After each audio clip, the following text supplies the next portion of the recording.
This channel does not promote any violent, harmful, or illegal activities. All content provided by this channel is meant for an educational purpose only.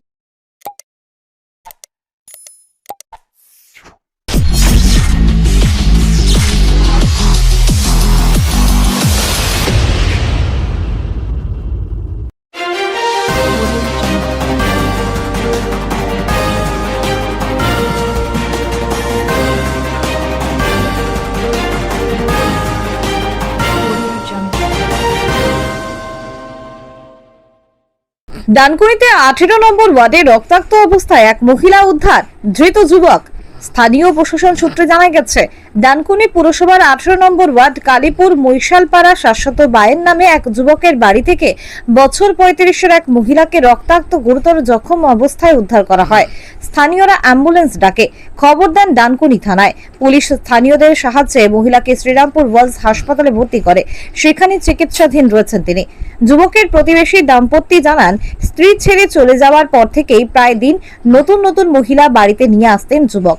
গভীর রাতে 2-3টের সময় bell বাজাতো। রোজ চিৎকার চেঁচামেচি গালিগালাজে অতিষ্ঠ ছিল প্রতিবেশীরা।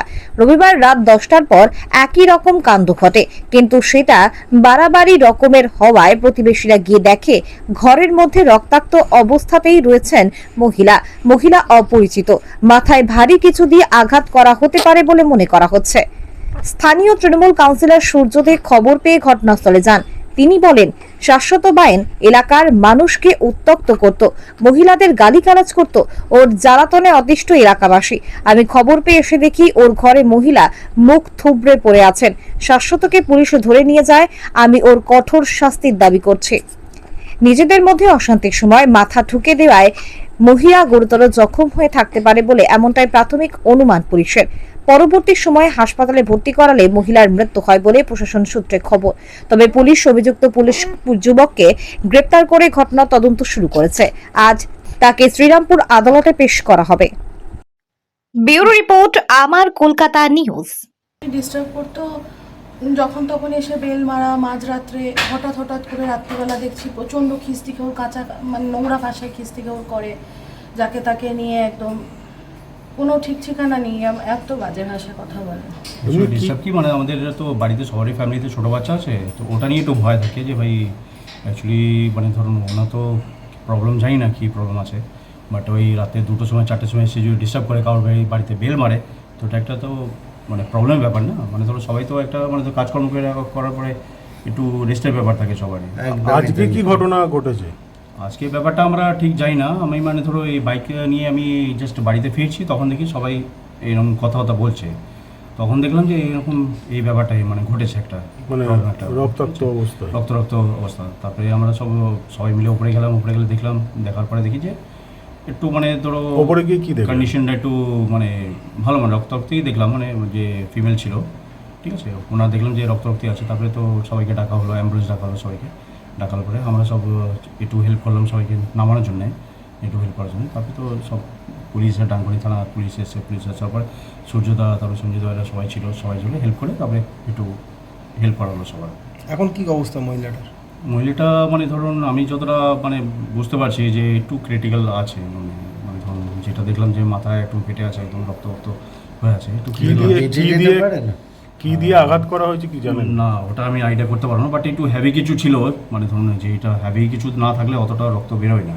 মানে মেঝেটা দেখলাম আমি, মেঝেটা মানে একটু হেভি না। লাস্টলি যা দেখলেন তাতে কি বেঁচে যেতে পারে না? আমরা তো হোপ ঠাকুরের কাছে প্রে করবো যে হ্যাঁ উনি বেঁচে যান, ঠিকঠাক ডাক্তারের কাছে গেলে। ওই মহিলা কি এখানে প্রায় আসা যাওয়া করতেন? না, আমরা ফার্স্ট টাইম দেখেছি। কত এজের মহিলা? তাও প্লাস 35-40 কাছাকাছি হবে। আর যে ঘটনাটা ঘটিয়েছে তার কত এজ? 30 থেকে 35 এর মধ্যেই হবে। মানে আচ্ছা, ওনার কি বিয়ে হয়েছিল না? হয়েছে, ডিভোর্স, বিয়ের পরে ডিভোর্স হয়ে গেছে, মেয়ে আছে, আই থিঙ্ক 2টো মেয়ে আছে। তারপরে অনেক ইনসিডেন্টস হয়েছে, সবাই আমরা পাড়াতে আমরা বর্ণ করি, তারপরে আমরা নিজেরাও খেয়াল রাখি সবাই। ওটার পরেও আরো বিয়ে করেছিল, ছোটা টুকটাক করে চলছে, চলতো, আবার বের করে দিত, আবার অন্য কাউকে নিয়ে আসতো। মানে প্রত্যেক সপ্তাহে একটা ইনসিডেন্ট থাকতো ওদের। মানে ধরো আমরা বর্ণ করেছি অনেকবার যে হ্যাঁ ভাই, যখন নর্মাল থাকে তখন ঠিক আছে আমরা বর্ণ করি যে ভাই। মানে এটা কি অচেনা মহিলা? অচেনা, আমরা চিনি না। ঘটনা বলতে এখানে একটি ছেলে থাকে, শাশ্বত বায়েন নাম, বাবার নাম হচ্ছে অসিত বায়েন, লেট অসিত বায়েন।